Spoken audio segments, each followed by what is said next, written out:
Sun travels வடமாகாணத்தில் சட்டப்பூர்வமான அனுமதியுடன் இயங்குகின்ற visa consultant and ticket agent. உங்கள் பெறுமதியான கடவுச்சீட்டுகள் ஆவணங்களுக்கு பாதுகாப்பான அனுமதி பெற்ற நிறுவனம் சன் டிராவல்ஸ்.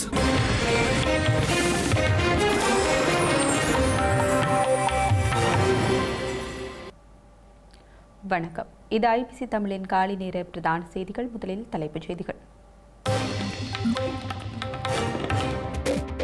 கண்டியில் அதிக உயிரிழப்பை ஏற்படுத்திய டித்வா புயல். இலங்கை முழுவதும் 600க்கும் மேற்பட்டோர் பலி. புயலினால் பாதிக்கப்பட்ட மக்களுக்கு நிவாரணத்தை அறிவித்த ஜனாதிபதி. 3 மாதங்களுக்கு விசேட கொடுப்பனவு. நாணய நிதியத்திடம் 200 மில்லியன் அமெரிக்க டாலர் நிதியுதவி கோரிய ஸ்ரீலங்கா. அவசர கால நிதியுதவியின் கீழ் கோரிக்கை. ஐக்கிய மக்கள் சக்தியிலிருந்து விலகிய வெலிகம் அமைப்பாளர். தனிப்பட்ட கருத்துக்களுக்கு இணங்க செயற்படுவதாக அறிவிப்பு. இலங்கையில் அரசு ஊழியர்களின் விடுமுறைகள் ரத்து. அனர்த்த நிலைமையை அடுத்து நகர்வு. இந்திய அரச விருந்தில் கலந்து கொண்ட காங்கிரஸ் நாடாளுமன்ற உறுப்பினர் சசி தரூர். கட்சி உயர்மட்டம் அதிருப்தி. இனி விரிவான செய்திகள். இலங்கையில் டித்வா புயலினால் உயிரிழந்தவர்களின் எண்ணிக்கை 607 அதிகரித்துள்ளது. அத்துடன் 214 பேர் காணாமல் போயுள்ளதாக அனர்த்த முகாமைத்துவ மத்திய நிலையம் தெரிவித்துள்ளது. இலங்கையில் கடந்த வாரம் வீசிய டித்வா புயலினால் அதிகம் பாதிக்கப்பட்ட பகுதியாக மலையகம் காணப்படுகின்றது. அந்த வகையில் கண்டியில் 232 பேரும், பதுளையில் 83 பேரும், நுவரெலியாவில் 89 பேரும், குருணாகலையில் 61 பேரும், கேகாலையில் 30 பேரும், மாத்தளையில் 28 பேரும் உயிரிழந்துள்ளனர். அத்துடன் கண்டி மாவட்டத்தில் 81 பேரும், நுவரெலியாவில் 35 பேரும், கேகாலையில் 41 பேரும், பதுளையில் 28 பேரும், குருணாகலையில் 11 பேரும் காணாமல் போயுள்ளனர். மேலும் நாடளாவிய ரீதியில் 20,82,195 பேர் பாதிக்கப்பட்டுள்ளனர். அவர்களில் 1,52,537 பேர் 1,211 இடைத்தங்கல் முகாம்களில் தங்க வைக்கப்பட்டுள்ளனர். அத்துடன் 1,289 வீடுகள் முழுமையாகவும் 44,556 வீடுகள் பகுதியளவிலும் சேதமடைந்துள்ளன. டித்வா புயலினால் பாதிக்கப்பட்ட மக்களுக்கு 3 மாதங்களுக்கு விசேட கொடுப்பனவு வழங்கப்பட உள்ளதாக ஸ்ரீலங்கா ஜனாதிபதி அனுரகுமார திசாநாயக்க தெரிவித்தார்.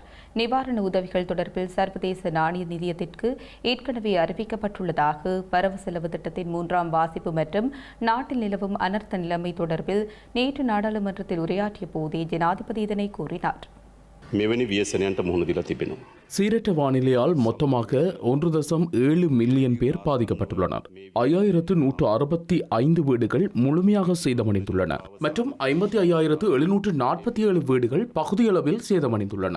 பாதிக்கப்பட்ட குடும்பங்களின் வாழ்வாதாரத்தை கருத்தில் கொண்டு டிசம்பர், ஜனவரி மற்றும் பிப்ரவரி ஆகிய 3 மாதங்களுக்கு விசேட மாதாந்த கொடுப்பனவு வழங்கப்படும். அதன்படி 2க்கு மேற்பட்ட உறுப்பினர்களை கொண்ட ஒரு குடும்பத்திற்கு 50,000 ரூபாய் மற்றும் 2 உறுப்பினர்கள் மாத்திரமுள்ள குடும்பத்திற்கு 25,000 ரூபாய் வழங்க தீர்மானிக்கப்பட்டுள்ளது. அதேபோல் வெள்ளம் மற்றும் மண் சரிவினால் பாதிக்கப்பட்ட மக்கள் சேதமடைந்த தமது வீடுகளை மீண்டும் கொள்வனவு செய்வதற்காக 50,000 ரூபாய் வழங்கப்படும். தற்போது முகாம்களில் தங்கியுள்ள மக்கள் தொடர்ந்தும் அங்கேயே தங்கியிருக்க விரும்பினால் அவர்களுக்கான அனைத்து அடிப்படை வசதிகளும் அரசாங்கத்தினால் செய்து கொடுக்கப்படும்.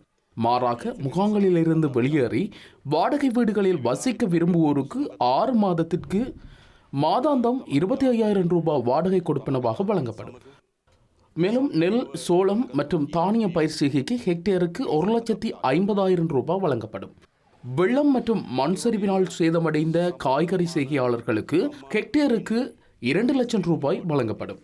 அதேபோன்று சீரற்ற வானிலையால் முழுமையான வீடுகளை இழந்தவர்களுக்கு புதிய வீடுகளை நிர்மாணித்துக் கொள்ள 50 லட்சம் ரூபாவும், காணிகளற்றவர்களுக்கு அரசாங்கத்தினால் காணி ஒன்றும் வழங்கப்படும். அவ்வாறு அரச காணிகள் இல்லாவிட்டால் காணியொன்றை கொள்வனவு செய்ய 50 லட்சம் ரூபாய் வரை வழங்கப்படும். அதேபோல பகுதியளவில் சேதமடைந்த வீடுகளை புனர் நிர்மாணம் செய்ய ஒவ்வொரு குடும்பத்திற்கும் 25 லட்சம் ரூபாய் வழங்கப்படும். டித்வா சூறாவளியால் ஏற்பட்ட பாதகமான காலநிலை நிலைமைகளை தொடர்ந்தான தேசிய மீட்சி மற்றும் மறுசீரமைப்பு முயற்சிகள் குறித்து ஸ்ரீலங்கா அரசாங்கம் வெளிநாட்டு தூதரகங்கள் மற்றும் சர்வதேச அமைப்புகளுக்கு விளக்கமளித்துள்ளது. ஸ்ரீலங்கா பிரதமர் ஹருணி அமரசூரிய மற்றும் வெளிவகார அமைச்சர் விஜித ஹேரத் ஆகியோர் விளக்கமளித்தனர்.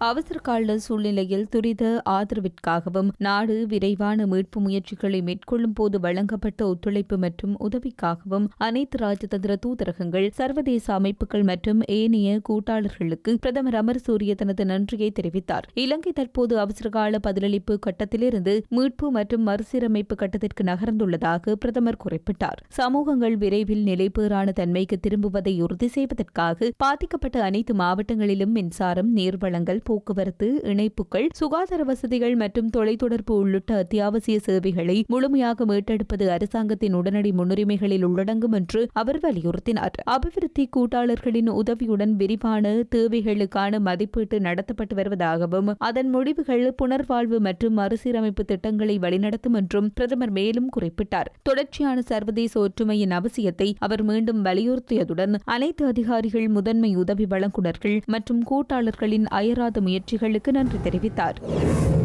புயல் அனர்த்தத்தினால் பாதிக்கப்பட்ட மக்களுக்கு தொடர்ந்தும் சர்வதேச நாடுகள் மற்றும் உள்ளூர் அமைப்புகள் உதவிகளை வழங்கி வரும் நிலையில் மாலைதீவு டூனா மீன்களை வழங்கியுள்ளது.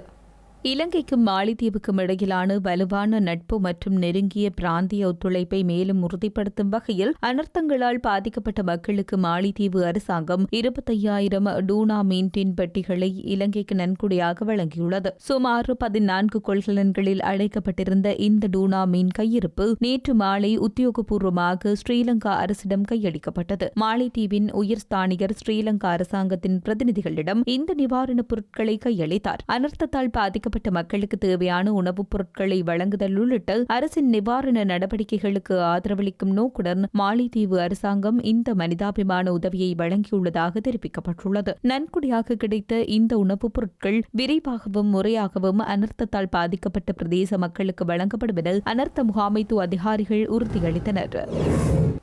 சர்வதேச நாணய நிதியத்தின் அவசர கால நிதியளிப்பு வசதியின் கீழ் 200 பில்லியன் அமெரிக்க டாலர் நிதியுதவி வசதியை இலங்கை அதிகாரிகள் கோரியுள்ளதாக சர்வதேச நாணய நிதியம் தெரிவித்துள்ளது.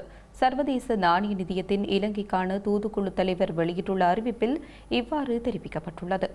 இந்த வேண்டுகோள் தற்போது பரிசீலனை செய்யப்பட்டு வருவதாகவும் சர்வதேச நாணய நிதியத்தின் நிறைவேற்று சபையின் ஒப்புதலுக்கு உட்பட்டது என்றும் குறிப்பிட்டுள்ளார். இலங்கையால் முன்வைக்கப்பட்டுள்ள கோரிக்கைக்கு சர்வதேச நாணய நிதியத்தின் நிறைவேற்று சபையின் ஒப்புதல் தேவைப்படுகிறது எனவும் சுட்டிக்காட்டியுள்ளார். இந்த சவாலான காலகட்டத்தில் சர்வதேச நாணய நிதியம் இலங்கை அதிகாரிகளுடன் நெருக்கமாக பணியாற்றி வருவதாகவும் எவான் பாப்பா ஜோர்ஜியோ ஒரு அறிக்கையில் தெரிவித்தார். வறண்டு போன வெளிநாட்டு கையிருப்பு, அதிகரித்த பணவீக்கம் மற்றும் அதிக கடன் சுமை ஆகியவற்றால் குறைக்கப்பட்ட நீண்டகால பொருளாதார நெருக்கடியை இலங்கை தொடர்ந்து எதிர்கொண்டு வரும் நிலையில் இந்த கோரிக்கை விடுக்கப்பட்டுள்ளது என்றும் அவர் குறிப்பிட்டார்.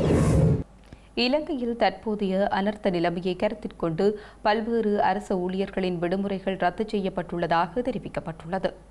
சுகாதார ஊழியர்களின் விடுமுறை ரத்து செய்யப்பட்டுள்ளதாக சுகாதார அமைச்சு தெரிவித்துள்ளது. அனைத்து சுகாதார ஊழியர்களும் நோயாளி பராமரிப்புக்கு இடையூறு ஏற்படாத வகையில் தங்கள் விடுமுறையை நிர்வகிக்க நடவடிக்கை எடுக்க வேண்டும் என குறிப்பிடப்பட்டுள்ளது. அத்துடன் காவல்துறை அதிகாரிகளுக்கான விடுமுறை ரத்து செய்யப்பட்டதாக காவல்துறை ஊடக பேச்சாளர் தெரிவித்துள்ளார்.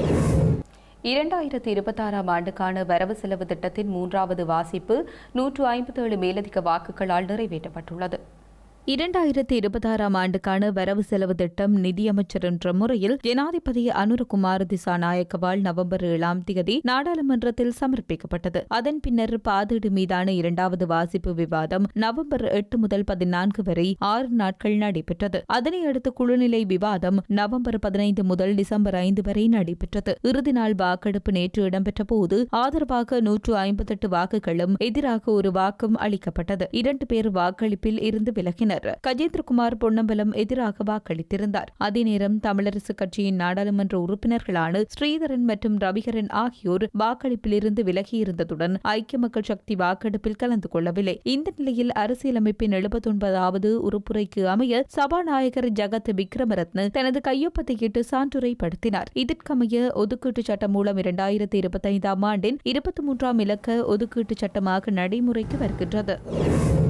ஐக்கிய மக்கள் சக்தியிலிருந்து விலகுவதாக அந்த கட்சியின் வெளிக்கம் அமைப்பாளர் ரெஹான் ஜெயவிக்ரம அறிவித்துள்ளார். இது தொடர்பாக அவர் கட்சியின் தலைவர் சஜித் பிரேமதாசவிற்கு கடிதம் ஒன்றை அனுப்பியுள்ளார். தனது தனிப்பட்ட கருத்துக்கள் கட்சியின் வழிகாட்டுதல்களுடன் ஒத்துப்போவதில்லை எனவும் இதனால் பல சுய பரிசோதனைக்கு பின்பு கட்சியில் இருந்து விலகும் தீர்மானத்தை மேற்கொண்டதாக ஐக்கிய மக்கள் சக்தியின் வெலிகம முன்னாள் அமைப்பாளர் ரெஹான் ஜெயவிக்ரம தெரிவித்தார். கட்சியில் இருந்து விலகுவதாக அவர் சயித்துக்கு அனுப்பிய கடிதத்தில் குறிப்பிடப்பட்டுள்ளது. நாட்டின் தற்போதைய சவால்களுக்கு புதிய யோசனைகள், தடையற்ற செயல்கள் மற்றும் நேரடி ஈடுபாடு தேவை என்றும் அவர் கூறினார். அத்துடன் ஐக்கிய மக்கள் சக்தியில் இருந்து விலகிய போதிலும் அரசியலில் தொடருவேன் என்று குறிப்பிட்டார். ஒரு நாடாக நாம் எதிர்கொள்ளும் சவால்கள், புதிய யோசனைகள், தடையற்ற செயல்கள் மற்றும் நேரடி ஈடுபாட்டை கோருவதாக அவர் கூறினார். இந்த முடிவு தனது தனிப்பட்டது என்றும் சக குடிமக்களுக்கும் உறுதியுடனும் நேர்மையுடனும் பொறுப்புணர்வுடனும் சேவை செய்வதற்கு அவசியம் என்றும் அவர் தெரிவித்தார். புத்தளம் கற்பட்டி கடற்பரப்பில் நேற்று இரவு கடற்படையினர் மேற்கொண்ட விசேட சுற்றி வளைப்பின் போது பெருமளவான போதைப்பொருள் கைப்பற்றப்பட்டுள்ளது. சந்தேகத்திற்கிடமான படகொன்றை சோதனையிட்ட போதே 3 உரை மூட்டைகளில் மறைத்து வைக்கப்பட்டிருந்து குறித்த போதைப்பொருள் மீட்கப்பட்டுள்ளது. உரமூட்டிகளில் 63 கிலோ 718 கிராம் ஐஸ் போதைப் பொருளும் மற்றும் 14 கிலோ 802 கிராம் ஹெரோயினும் கைப்பற்றப்பட்டுள்ளது. மீட்கப்பட்ட போதைப் பொருட்தொகை மேலதிக விசாரணைகளுக்காக காவல்துறை போதைப் பொருள் ஒழிப்பு பணியகத்திடம் ஒப்படைக்கப்பட்டுள்ளது. குறித்த படகின் உரிமையாளர் கற்பட்டி பிரதேசத்தைச் சேர்ந்தவர் என அடையாளம் காணப்பட்டுள்ளார். மேலதிக விசாரணைகளை போதைப் பொருள் ஒழிப்பு பணியகம் முன்னெடுத்து வருகின்றது. கொழும்பு பம்பலப்பிட்டி கடற்கரை வீதியில் இன்று அதிகாலை இடம்பெற்ற பாரிய விபத்தில் 5 பேர் காயமடைந்துள்ளனர்.